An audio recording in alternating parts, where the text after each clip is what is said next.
సుమన్ టీవీలో మీ business promotions కోసం ఈ కింది నెంబర్ను సంప్రదించగలరు.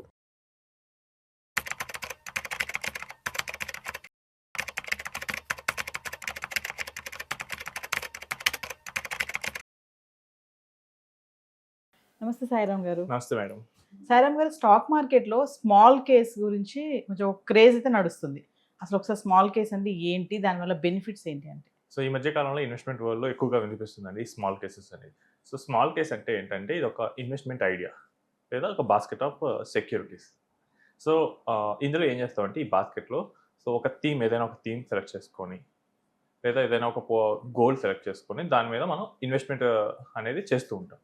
ఉదాహరణకు నాకు పోర్ట్ఫోలియో గ్రో అవ్వాలి and at the same time నాకు ఎక్కువ వోలటాలిటీ ఉండకూడదు. ఈ కండిషన్లో మనం ఒక మల్టీ అసెట్ థీమ్ సెలెక్ట్ చేసుకొని దాని మీద మనం కొన్ని సెక్యూరిటీస్ అనేది యాడ్ చేసుకుంటారు. కొన్ని స్టాక్స్, కొంత గోల్డ్, కొంత బాండ్స్. సో ఇదొక స్మాల్ కేస్.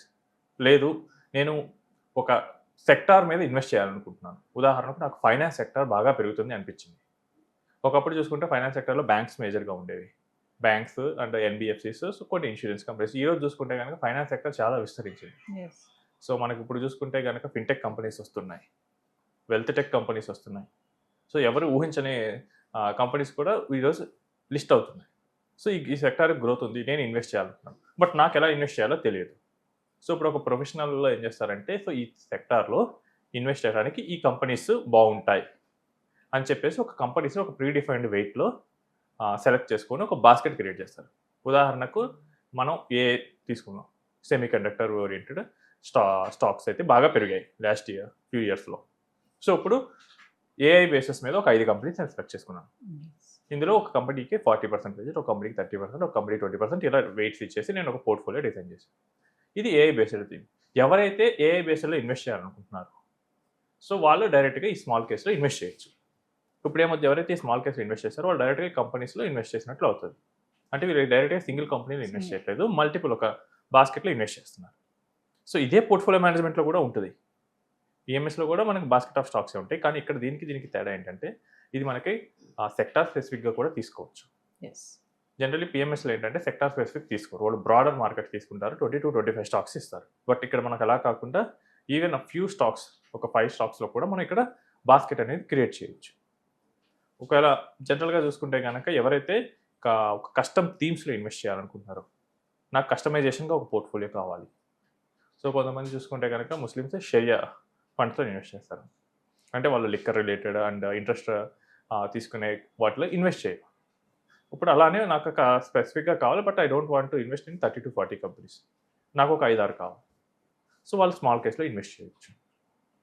అదే మనం ఒక మ్యూచువల్ ఫండ్ తీసుకుంటే ఏంటంటే ఇదేంటంటే మెయిన్గా ఒక పూల్ అకౌంట్ ఉంటుంది. సో కస్టమర్లు అందరూ తీసుకొచ్చి వాళ్ళ మనీని తీసుకొచ్చి మ్యూచువల్ ఫండ్ అకౌంట్కి ఇస్తారు, వాళ్ళు పోర్ట్ఫోలియోని మేనేజ్ చేస్తారు. స్మాల్ కేసులో అలా ఉండదు. సో మీకు ఒక కస్టమైజ్డ్ స్మాల్ కేస్ ఇవ్వచ్చు, నాకు ఒక స్మాల్ కేస్ ఇవ్వచ్చు, లేదా ఒక ఐడియాని అందరికీ ఇవ్వచ్చు. ఆ ఐడియా నాకు నచ్చితే నేను ఇన్వెస్ట్ చేస్తాను. రేపు నాకు బ్యాంకింగ్ పెరుగుద్ది అని నా own feeling. So banking based small కేసెస్లోకి నేను వెళ్ళి ఇన్వెస్ట్ చేయొచ్చు. లేదు, నాకు ఇప్పుడు ఐటీ డౌన్ అయింది కాబట్టి ఇక్కడి నుంచి బాగా పెరుగుద్దని నాకు అనిపించవచ్చు. సో ఐటీ బేస్డ్ స్మాల్ కేసెస్లో ఇన్వెస్ట్ చేయొచ్చు. ఈ స్మాల్ కేసెస్ అంటున్నారు కదా, ఇది ఎవరు క్రియేట్ చేస్తారు, ఎక్కడెక్కడ అవైలబిలిటీ ఉంటుంది అంటే? సో ఈ స్మాల్ కేసెస్ని మనం SEBI registered investment advisors and SEBI registered research అనలిస్టులు క్రియేట్ చేయొచ్చు. సో రీసెర్చ్ అనలిస్టులు ఏంటంటే కనుక వీళ్ళు కస్టమర్కి కాకుండా ఒక బ్రాడర్ ఎకానమీ దృష్టిలో పెట్టుకొని ఏవైతే పెరగచ్చో వాళ్ళ రీసెర్చ్ రిపోర్ట్ని బేస్ చేసుకొని థీమ్స్ అనేది జనరేట్ చేసి ఈ స్టాక్స్లో మీరు ఇన్వెస్ట్ చేయొచ్చు, ఇది స్టాప్ లాస్, ఇది టార్గెట్ ప్రైస్ అని ఇస్తూ ఉంటారు. అదే ఒక సెబీ రిజిస్టర్డ్ ఇన్వెస్ట్మెంట్ అడ్వైజర్ అయితే కనుక కస్టమర్కి స్పెసిఫిక్గా మీరు ఈ స్మాల్ కేసులో ఇన్వెస్ట్ చేయొచ్చా లేదా వాళ్ళు వెరిఫై చేస్తారు, మీకు ఇంత రిస్క్ బేర్ చేసే క్యాపబిలిటీ ఉందా లేదా వాళ్ళు వెరిఫై చేసుకొని మనకి తగ్గట్టుగా స్పెసిఫిక్గా ఒక స్మాల్ కేస్ పోర్ట్ఫోలియో అనేది ఇస్తూ ఉంటారు. సో సింపుల్గా చెప్పాలంటే మనకి ఇన్వెస్ట్మెంట్ అడ్వైజర్ల దగ్గరికి వెళ్ళేసి మనకు 1-to-1 కూర్చొని మనం ఈ స్మాల్ కేస్ అనేది డిజైన్ చేయించుకోవచ్చు. లేదు కనుక ఈరోజు స్మాల్ కేసెస్ వెబ్సైట్స్ కూడా ఉన్నాయి, చాలా కంపెనీస్ ఆఫర్ చేస్తున్నాయి.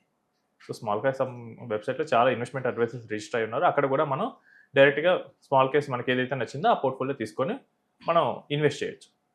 అంటే దీంట్లో కూడా డైవర్సిఫికేషన్స్ ఉంటాయండి స్మాల్ కేసెస్లో కూడా? యా, స్మాల్ కేస్ ఏంటంటే మెయిన్గా it's not for a diversification, it's for a concentration. So ఇక్కడ ఏంటంటే నాకు ఎక్కువ రిటర్న్ కావాలి. సో ఇప్పుడు స్మాల్ కేసులో ఏంటంటే ఎక్కువ రిటర్న్ కావాలన్నప్పుడు ఏంటి, మనం ఏదైనా కంపెనీస్ ఎక్కువ పొటెన్షియల్ గ్రోత్ ఉంది అనుకుంటాం, దాని మీద ఎక్కువ ఇన్వెస్ట్ చేస్తాం. సో డైవర్సిఫికేషన్ అనేది స్మాల్ కేసెస్లో తక్కువగా ఉంటుంది. డైవర్సిఫికేషన్ చేయొచ్చా అంటే చేయొచ్చు, బట్ దానికి స్మాల్ కేస్కి వెళ్ళాల్సిన అవసరం లేదు. దానికన్నా ఒక మ్యూచువల్ ఫండ్లో పెట్టచ్చు డైరెక్ట్గా, లేదా ఒక ఇండెక్స్ ఫండ్లో పెట్టచ్చు. స్మాల్ కేస్కి వెళ్ళాల్సిన అవసరం అయితే లేదు. ఎస్. సో స్మాల్ కేసెస్ మెయిన్గా ఎవరైతే కాన్సన్ట్రేటెడ్ పోర్ట్ఫోలియో కోరుకుంటున్నారు, ఎవరైతే యూనిట్స్ స్టాక్స్ నా అకౌంట్లోనే ఉండాలి, నేను పర్సనల్గా హ్యాండిల్ చేయాలనుకుంటున్నాను అనుకుంటే వాళ్ళు స్మాల్ కేస్కి వెళ్ళచ్చు. ఇందులో రిస్క్స్ కూడా ఉంటాయి. సో ఇది కాన్సన్ట్రేటెడ్ పోర్ట్ఫోలియో కాబట్టి వాళ్ళు అనుకున్న స్ట్రాటజీ వర్కౌట్ అవ్వకపోతే, this happened with even big fund managers also. So వాళ్ళు రీసెంట్గా ఐటీ పడింది, ఆ టైంలో వాళ్ళ థాట్ ఏంటంటే ఇక పెరగొచ్చు ఇంకా ఐటీ అని చెప్పేసి వాళ్ళ పోర్ట్ఫోలియోలో ఉన్న స్టాక్స్ అమ్మలేదు, ఐటీ రిలేటెడ్ స్టాక్స్.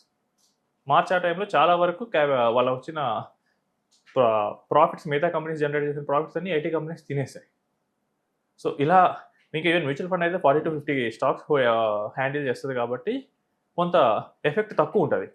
బట్ మీరు ఒక 5 కంపెనీస్ సెలెక్ట్ చేసుకొని, ఒక 10 కంపెనీస్ సెలెక్ట్ చేసుకొని, సో ఒక 2-3 కంపెనీస్ మీకు ఎక్కువ నెగిటివ్ రిటర్న్స్ ఇస్తే, సో మీ పోర్ట్ఫోలియో మేజర్గా ఇంపాక్ట్ అవుతూ ఉంటుంది.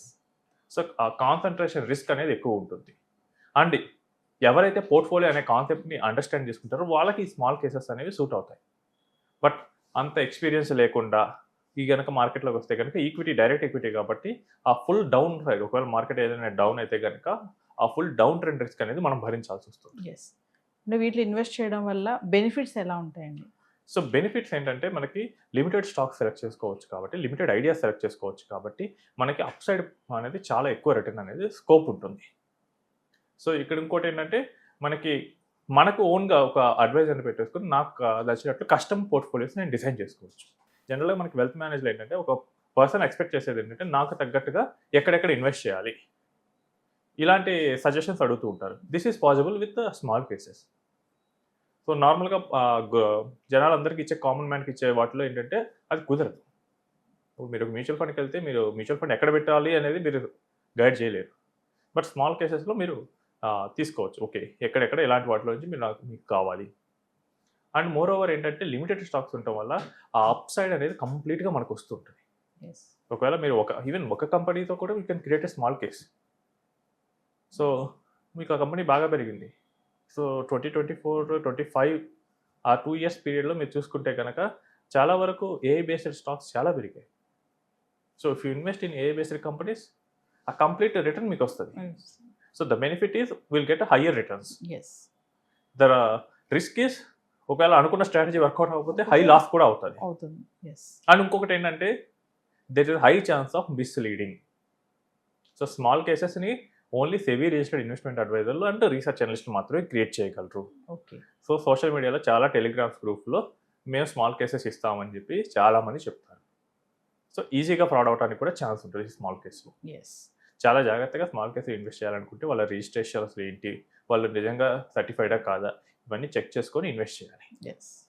రైట్.